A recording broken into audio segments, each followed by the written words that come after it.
The Zorpleflunkers of Glibbly Wobbleton by Oliver Jahamez and Dalan Mamacito. Once upon a plorp.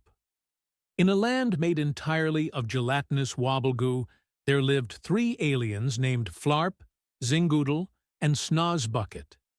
They weren't siblings, but they shared one collective eyebrow that floated between them like a lazy balloon.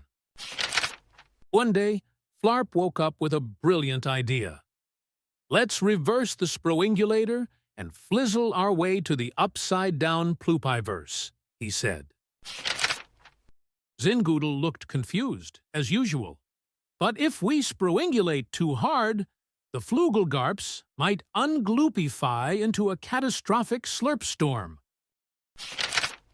"Gorp," replied Snozbucket, who only spoke in consonants and once accidentally married a lamp.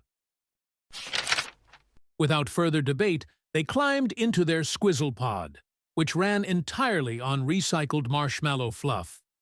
Zingoodle pressed the blorpalizer button, which caused the squizzle pod to start spinning like a blender full of spaghetti. It launched into the sky, but instead of flying upward, it flew downward into the ground, tunneling through layers of pink dirt that smelled like cinnamon and regret. After approximately 42 seconds of travel, they emerged into the upside-down ploopiverse, where gravity floated sideways and all the buildings were shaped like question marks. The air smelled faintly of bubble wrap and whispered secrets like, "Shoelaces aren't real." "Behold!" shouted Flarp, pointing at a sentient waffle wearing a crown. "It's the king of Wobbleton." "Splorg?" asked the waffle, clearly annoyed. "Gorp," Snozbucket responded, which made the waffle laugh so hard it turned into a puddle of maple syrup. Suddenly, a herd of translucent snorkel pigs came galloping by, honking like car alarms. Zingoodle tried to pet one, but accidentally turned it into a saxophone, which began playing jazz so smooth it caused a nearby tree to moonwalk away.